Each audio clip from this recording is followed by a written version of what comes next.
우리가 오늘 그 표로 삼은 그 말씀의 배경이 바로 에스겔입니다. 에스겔. 이 에스겔은요, 이름이 참 은혜로워요. 이름이 은혜롭습니다. 이 에스겔의 이름의 뜻이 뭔지 아세요? 에스겔의 이름의 뜻을 맞히시는 분에게 제가 제 사비로 선물을 드리겠습니다.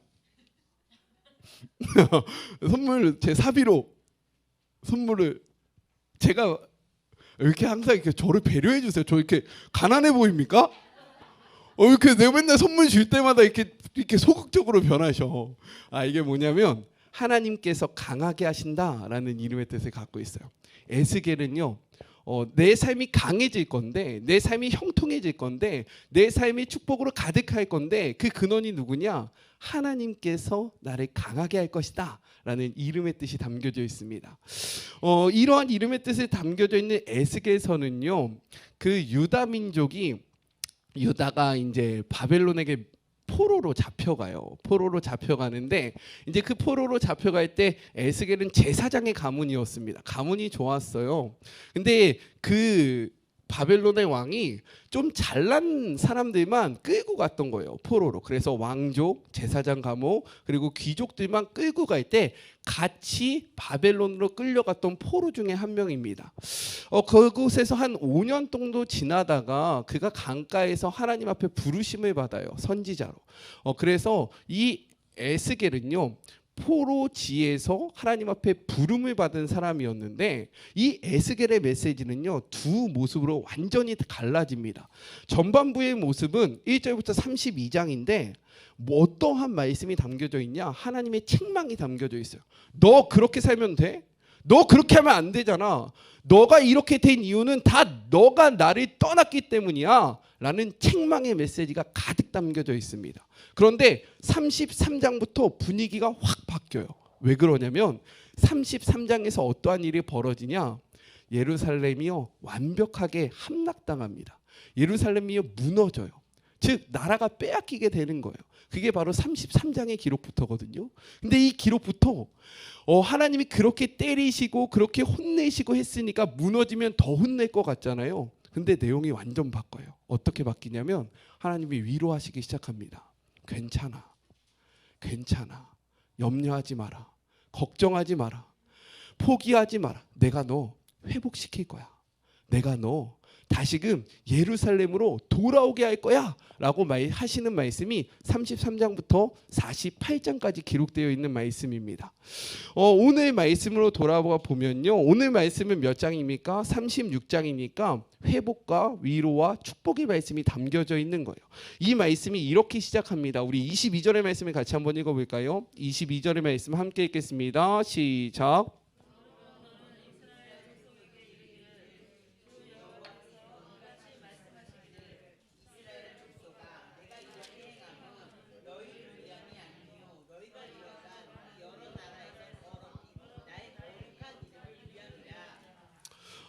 지금 하나님께서 이스라엘을 회복시키겠다라고 약속을 하시는데요, 그 이유를 무엇이라고 이야기합니까? 너의 행위가 거룩해서, 너가 무엇인가 특별해서, 너가 나한테 잘해서 내가 너희를 회복하는 것이 아니라 너희 때문에 더러워진 나의 이름, 그 이름의 영광을 찾기 위해서 내가 너를 회복시킬 거야 라고 말씀하고 있어요. 이 말씀을 처음 읽으면요, 뭐야, 나 때문에 회복하는 게 아니라 하나님의 이름 때문에 회복한다고? 라고 기분이 살짝 안 좋을 수 있습니다. 그렇지 않아요? 하나님이 나를 사랑하신다라고 이야기하고 하나님이 나 때문에 이 세상을 만드셨다라고 이야기했는데, 나를 구원하시는 이유가, 나를 회복시키시는 이유가 나 때문이 아니라 하나님의 이름 때문이라고? 라고 생각되어지면요, 우리가 서운할 수 있는 거예요. 그런데 다시 한번 잘 생각해 보시기 바랍니다. 만약에 하나님이 이스라엘 백성을 지금 회복시키려고 하는데 조건이 너희들의 거룩함으로 인해서 내가 너희를 회복할 거야 라고 말씀하신다라고 생각해 보세요. 그러면 과연 이 회복이 이루어지겠습니까? 절대로 이루어질 수 없다는 거죠. 왜요? 우리는 거룩한 사람들이 아니기 때문입니다. 그렇지 않아요? 만약에 너가 내 앞에서 바르게 신앙생활을 할 때에 내가 너를 회복시킬 거야 라고 말씀하신다면 이 회복이 이루어질 수 있겠습니까? 아니요. 우리는 새해가 되면서 다짐을 하잖아요. 내가 말씀을 묵상하겠다. 내가 성경에 입독을 하겠다. 내가 기도의 자리를 놓치지 않겠다. 그런데 불과 8일이 지났는데 열심히 하고 계십니까? 할렐루야. 열심히 하시는 분도 있지만 그렇지 않은 분들도 있다라는 거예요. 그러면 하나님의 구원이 이루어지겠습니까? 이루어질 수 없다라는 거죠. 그렇지만 이 구원의 조건이 우리의 행위와 우리의 모습이 아니라 하나님의 거룩한 이름의 회복에 달려 있다면 이것은요, 어떠한 상황과 환경 속에서도 반드시 이루어진다라는 것을 우리에게 약속하고 계시는 거예요. 믿으십니까? 우리의 의 때문이면, 우리의 의가 좋으면 이루어지고 우리의 의가 좋지 않으면 이루어지지 않는 거예요. 근데 하나님의 그 이름의 회복을 위해서 하나님이 이것을 회복시키겠다라고 약속하시면요, 그 어떠한 상황과 환경 속에서도 하나님이 회복을 하시겠습니까? 안 하시겠습니까? 하신다라는 거예요. 상황과 환경과 형편이 이제는 중요한 것이 아니라 하나님의 의지가 중요한 것이 되는 겁니다. 믿으십니까?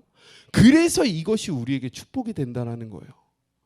우리 교회도 마찬가지입니다. 우리 교회가 잘 되고 싶으시죠? 부흥하고 싶으시죠? 성장하고 싶으시죠? 근데 이것이 만약에 저에게 달려있다라고 생각해 보세요. 그러면 제가 열심히 하면 막 우리 교회가 성장하는 겁니다. 근데 제가 피곤해서 나태해져요.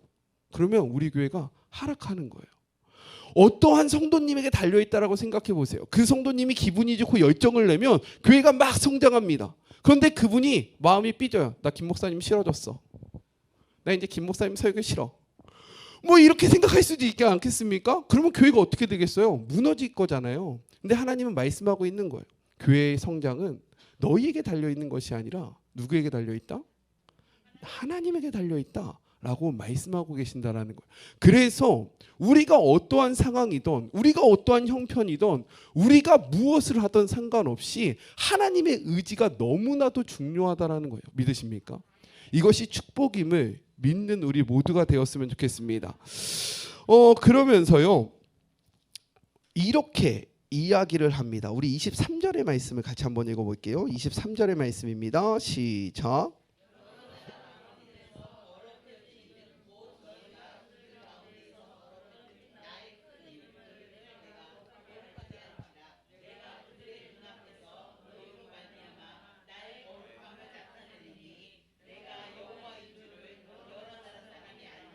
아멘.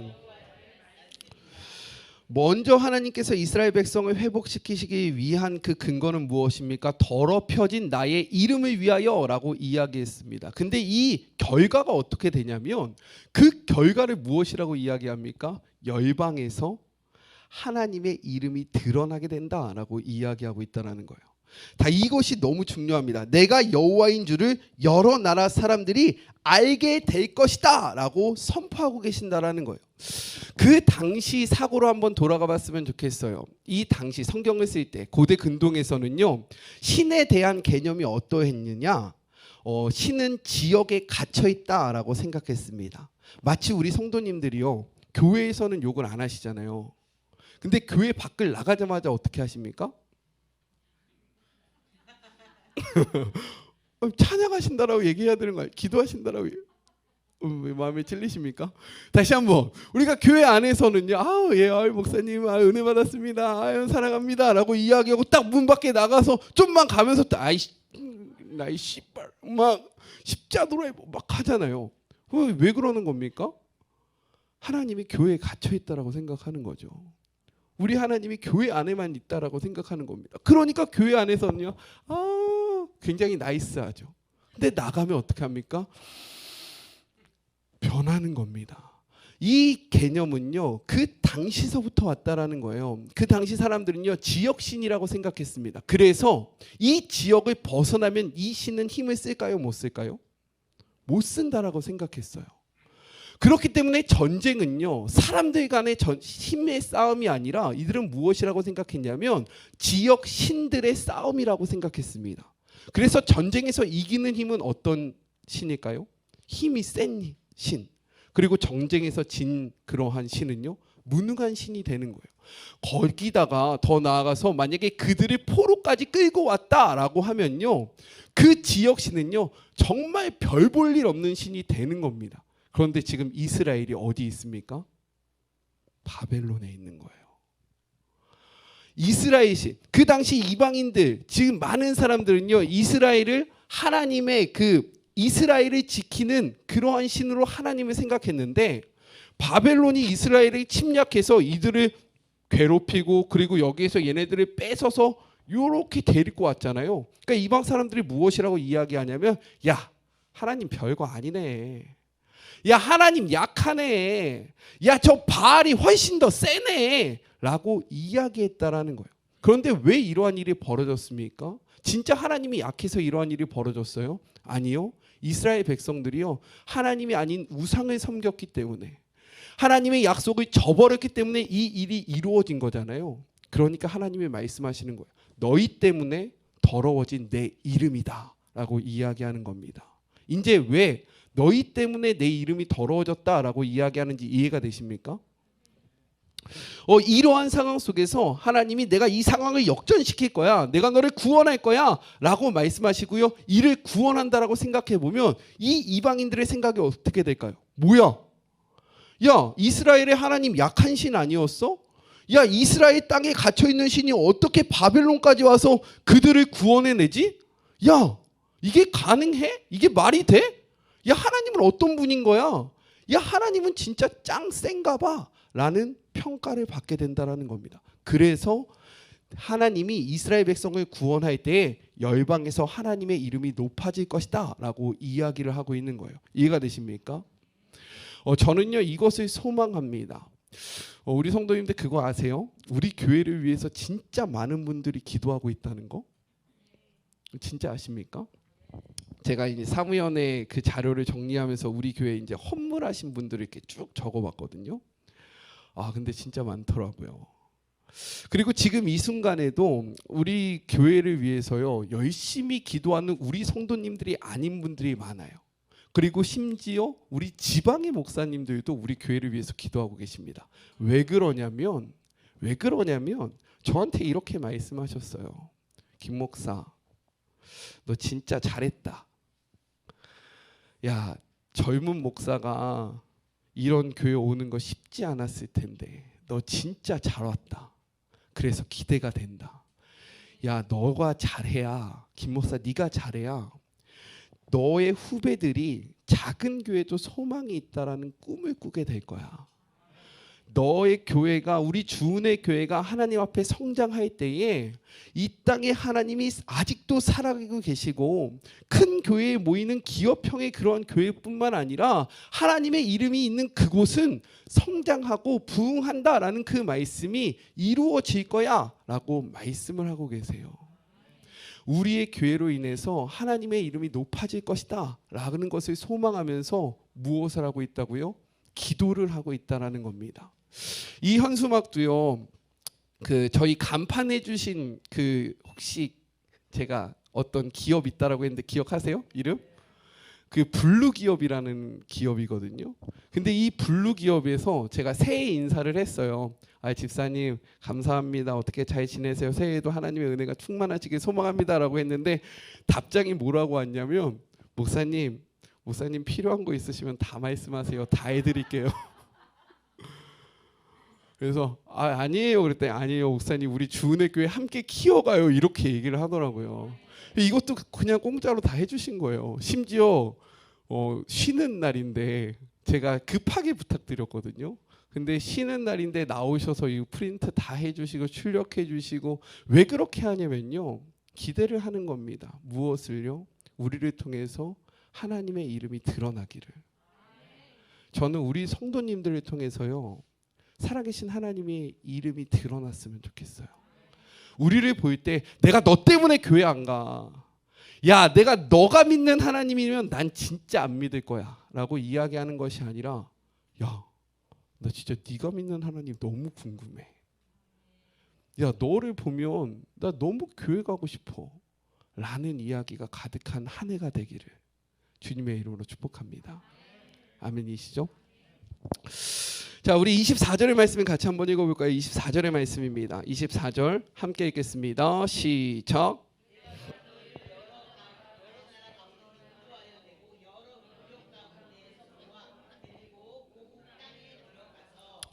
여기서 인도하여 낸다라는 것은요, 원어적으로 보면 어려움으로 인해 고통받는 자를 구출하시겠다라는 뜻이 담겨져 있는 거예요. 그냥 내가 너를 인도하겠다는 것이 아니라 그 어려움 가운데서 내가 너를 건져낼 것이다 라는 약속의 말씀이 바로 이 말씀이라는 겁니다. 그리고 모아라는 말이 있잖아요. 이 모아, 이것은요 하나님의 능력을 나타내는 말이에요. 왜냐하면 같이 한번 읽어볼까요? 신명기 30장 3절부터 4절의 말씀입니다. 신명기 30장 3절부터 4절, 구약성경 310쪽에 있는 말씀이에요. 구약성경 310쪽, 신명기 30장 3절과 4절의 말씀입니다.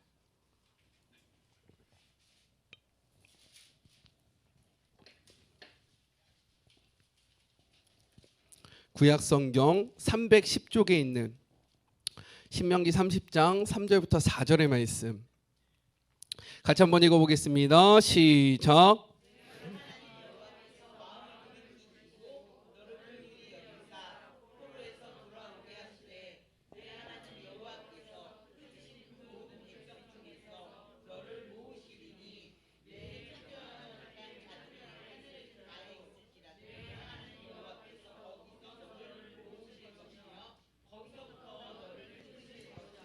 아멘.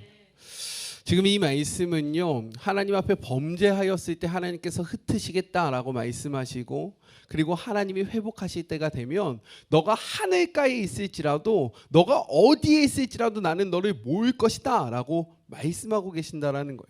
즉 우리의 회복은요 하나님의 의지에 담겨 있다라고 이야기했잖아요. 근데 하나님께서 마음을 먹으시면요 우리가 처한 환경, 우리가 처한 그러한 처지, 우리가 갖고 있는 그 모든 상황이요 아무런 문제가 되지 않는다라고 말씀하고 있는 겁니다. 믿으십니까? 그렇기에 우리 사랑하는 성도님들, 하나님 앞에요 저는 이래서 안 됩니다. 하나님 저는요 올해 이것 때문에 안 될 것 같아요. 하나님 제 상황이 이런데 하나님 일하실 수 있습니까? 라고 이야기하지 않는 우리 모두가 되게 주님의 이름으로 축복합니다. 왜요? 하나님은요 이 땅의 주인 되시고요 이 땅의 통치자 되시며 엘로힘 능력의 하나님이시기 때문입니다. 믿으십니까? 상황과 형편이 하나님 앞에서 아무것도 아니라고 이야기하고 있는 거예요. 내가 마음만 먹으면 네가 어느 곳에 있든지 나는 널 모을 수 있다. 이 약속의 말씀이 우리에게 이루어지길 주님의 이름으로 축복합니다. 그리고 데리고 가서라는 말이 있잖아요. 이 데리고 가서 창세기 6장 19절을 보면요 그 노아가 그 동물들을 데리고 방주로 들어가는 그 말씀이 기록되어 있거든요. 그때 쓰인 말이 바로 이 말입니다. 그렇기 때문에 이 말의 원어를 보면 어떠한 의미가 담겨져 있냐, 내가 너를 혼자 보내지 않겠다라는 말이 담겨져 있는 거예요. 즉 내가 너를 회복시킬 건데 내가 너를 다시 이스라엘로 너를 복귀시킬 때에 너를 혼자 보내는 것이 아니라 내가 함께 가겠다라고 말씀하고 계신다라는 거예요. 이것이 바로 임마누엘의 은혜를 나타내는 겁니다. 우리 사랑하는 성도 여러분, 하나님이 함께 하시겠다라고 약속하고 계시는 거예요.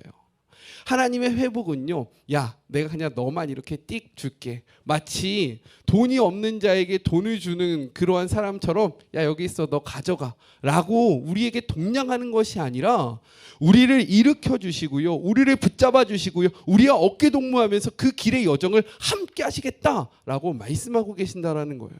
믿으십니까? 그러한 하나님이 함께 하시면 우리가 못할 일이 뭐가 있겠습니까? 우리에게 되지 않은 일이 뭐가 있겠습니까? 그렇기 때문에 이 24절의 말씀은요 먼저 인도하여 낸다. 이것이 무엇이라고요? 하나님의 구출하심.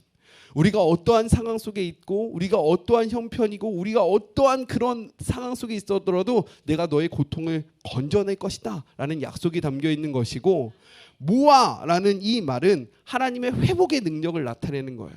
그리고 데리고 들어가서 라는 것은요 내가 너와 동행할 것이다 라는 그러한 약속을 하고 있는 겁니다.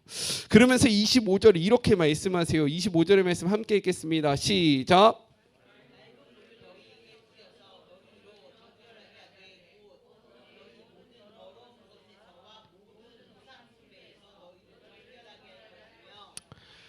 지금 이스라엘 백성이 왜 이런 어려움에 처했습니까? 그들이 하나님을 떠났기 때문인 거예요. 음란하게 우상을 섬겼기 때문인 겁니다. 그 상황 속에서 하나님이 약속하시는 거예요. 내가 맑은 물로 너를 씻어줄 거야.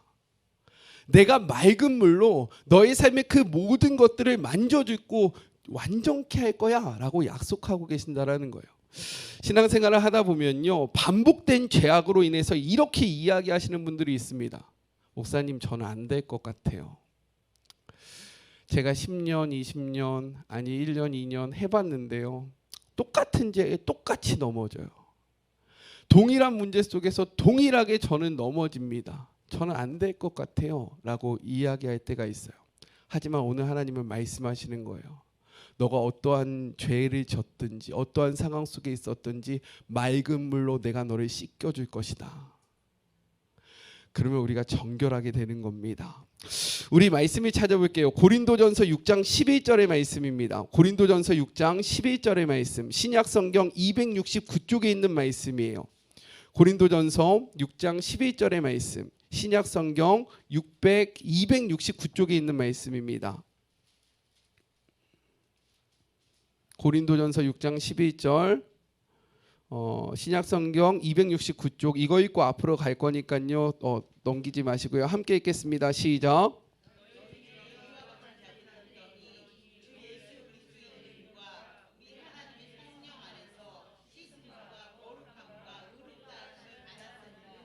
아멘. 그리고요, 이렇게 이야기합니다. 한 장만 앞으로 넘겨보세요. 고린도후서 5장 17절의 말씀이요. 네, 뒤로 좀 넘겨야 되겠네요. 고린도후서 5장 17절의 말씀.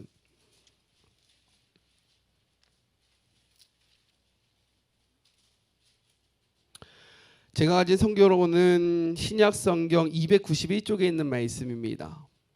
같이 한번 읽어볼까요? 함께 읽겠습니다. 시작.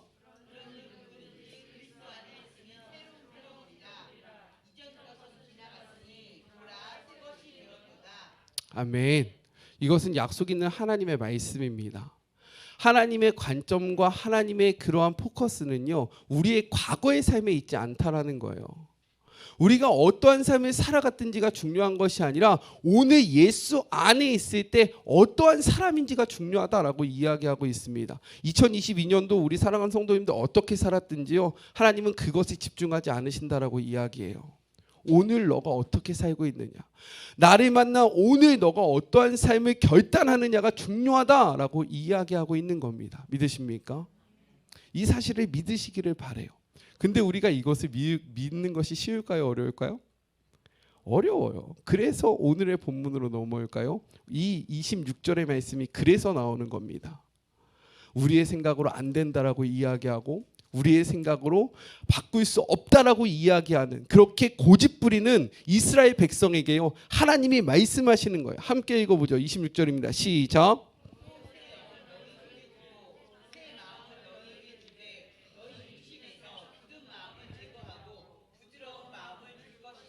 아멘. 새 영과 새 마음은요, 하나님께서 기뻐하시는 새로운 삶을 살 수 있는 능력과 은혜를 그들의 내면에 부어주시겠다는 약속이거든요. 근데 이 약속을 우리가 받아도요, 무엇 때문에 이것이 이루어지지 않습니까? 굳은 마음. 안 돼.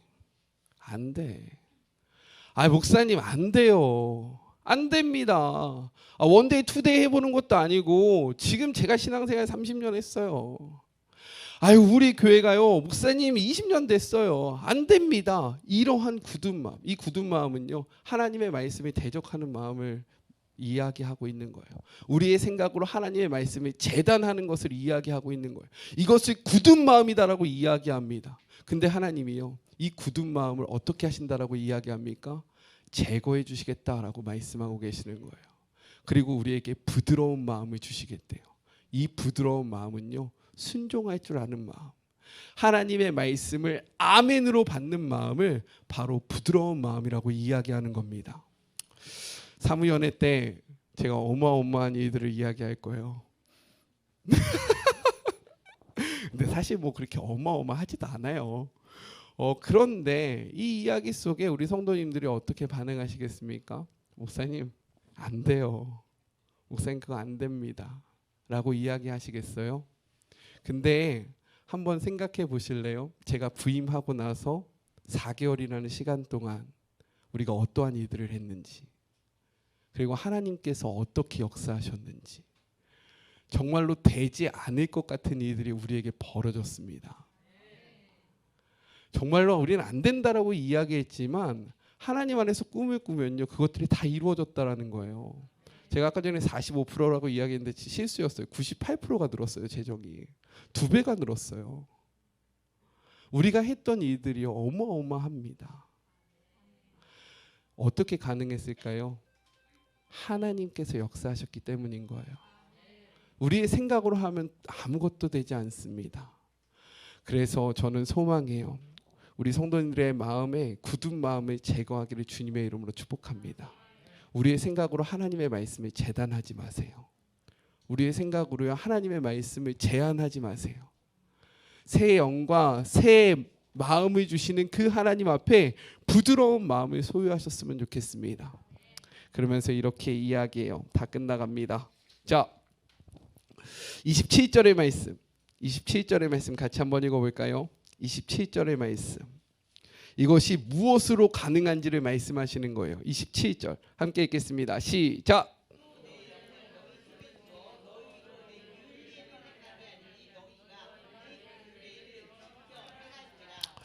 이러한 일이 가능하기 위해서는요, 무엇이 필요하냐? 하나님의 영이 우리 속에 거할 때에만 우리가 하나님의 율례와 하나님의 규례를 쫓아갈 수 있다라고 이야기해요. 여기서 말하는 나의 영이 무엇입니까? 성령을 나타내는 거예요. 성령. 그렇다면 성령은 어떠한 분일까요? 성령은요, 우리로 하여금 말씀을 깨닫게 해주시는 영이라는 거예요. 말씀을 찾아볼게요. 요한복음 16장 13절의 말씀입니다. 신약성경 175쪽에 있는 말씀이에요. 요한복음 16장 13절의 말씀, 신약성경 175쪽에 있는 말씀입니다. 요한복음 16장은요, 성령에 대해서 이야기하는 장이거든요. 그래서 성령장이라고도 부르기도 합니다. 우리 13절의 말씀을 같이 한번 읽어볼게요. 시작.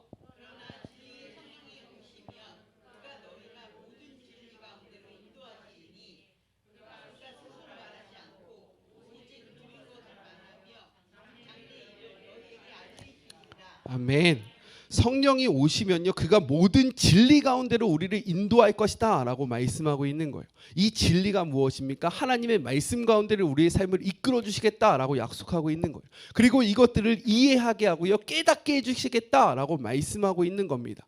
이렇게 우리가 말씀을 깨달을 때에 우리는 하나님의 꿈을 꿀 수 있게 된다는 거예요. 믿으십니까? 그래서 올해 우리가 할 게 무엇이냐? 전교인 큐티 하는 겁니다. 전교인 큐티. 이 큐티가 중요한 이유가 무엇입니까? 하루를 시작할 때 하셔야 돼요. 하루를 마무리할 때 하시는 것이 아니라 아침에 하셔야 됩니다. 그래야지만 이 말씀이 우리의 삶의 기준이 되는 거예요. 이 말씀을 묵상하고 나서 나가서 누가 우리를 어떻게 했을 때 말씀을 다시 한번 생각해 보는 겁니다. 오늘 말씀 뭐라고 하셨지? 그럼 우리 어떻게 살아가야 하지? 이렇게 말씀은요, 우리의 삶의 방향성을 잡아주는 거예요. 우리가 말씀과 함께할 때 우리는 하나님의 일들을 할 수 있다라는 사실을 믿으시기 주님의 이름으로 축복합니다. 그 구체적인 방법은 마리목에 댓글을 다시는 거예요. 왜냐하면 그러면 제가 확인하잖아요. 근데 댓글 안 달면 네. 제가 온라인 기도에 있다가도 얘기했지만 온라인 기도에 들으시는 분들 제가 가끔씩 이름 부를 거예요. 왜냐하면 온라인 기도회 하실 때 그거 틀어놓으시고 다른 거 하시는 분들이 좀 있으신 것 같아요. 그렇죠? 그래서 이름을 불렀는데 만약에 대답이 없다, 아니면 다른 소리를 하신다, 그러면 자, 둘째는 무엇이냐? 성령은요, 중보하는 영으로 우리를 위하여 기도하신다라는 거예요. 우리 로마서 8장 26절의 말씀에 같이 한번 읽어볼까요? 로마서 8장 26절의 말씀입니다. 로마서 8장 26절의 말씀. 제가 가진 성경으로는 신약 성경 250쪽에 있는 말씀이에요. 이거랑 말씀 하나만 더 찾고 오늘 말씀 마칠 겁니다. 자, 로마서 8장 26절의 말씀 같이 한번 읽어볼게요. 시작.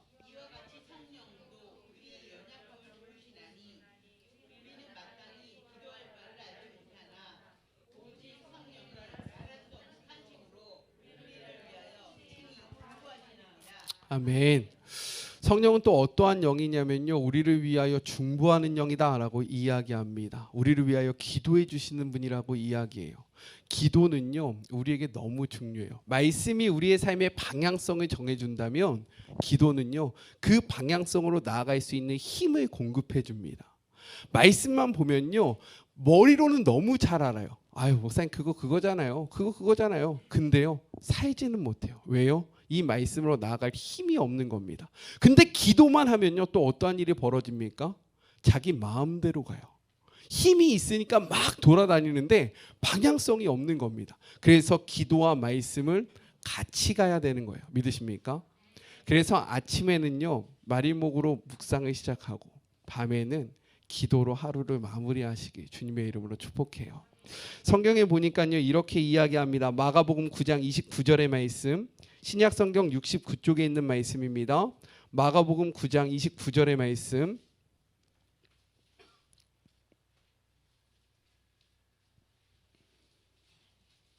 신약 성경 69쪽에 있는 말씀이에요. 마가복음 9장 29절의 말씀. 같이 한번 읽어보죠. 시작.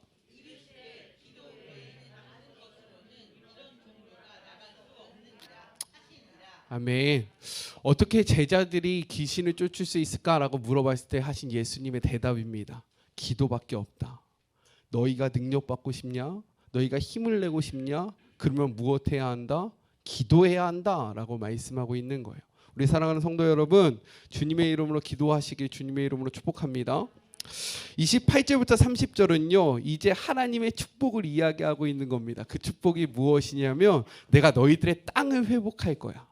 그리고 그곳에 너희들이 거주하게 할 것이고 그제서야 하나님의 백성이다, 너희들이 칭함을 받는 아름다운 삶을 살게 될 거야. 또한 소산을 풍성하게 할 거고 기근도 막아줄 거야. 어떻게 할 때에? 너희가 성령을 받을 때에 내가 너희들의 삶 속에 이렇게 역사할 거야 라고 이야기합니다. 그리고 마지막 31절은 이렇게 말씀하세요. 31절의 말씀 함께 읽겠습니다. 시작.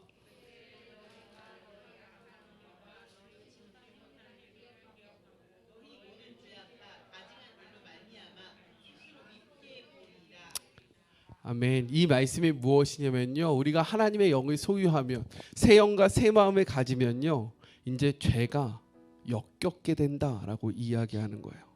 죄가 미워진다라는 겁니다. 그 죄를요, 가증히 여기는 그러한 마음이 생기게 된다라고 이야기하고 있어요. 저는 2023년 우리 사랑하는 성도님들이요, 이러한 마음이 정말로 하나님 안에서 가득 부어지기를 주님의 이름으로 축복합니다. 죄를 향하여 나아가는 것이 아니라 죄를 가증히 여길 줄 아는 우리 모두가 됩시다. 정리할까요? 올 한 해 저는요, 우리 성도님이 하나님께서 부어주시는 영으로 물질적인 측면에서 풍성함을 누리기를 간절히 소망합니다. 또한 사회적인 측면에서는요, 부와 명예를 회복하기를 원해요. 또한 영적인 측면에서는 죄를 혐오하는 거룩한 성품을 갖는 그런 복된 한 해가 되었으면 좋겠습니다. 그러기 위해서는 성령을 소유하셔야 되는 거예요. 성령을 소유함으로 우리의 삶이 이렇게 되기를 주님의 이름으로 축복합니다. 같이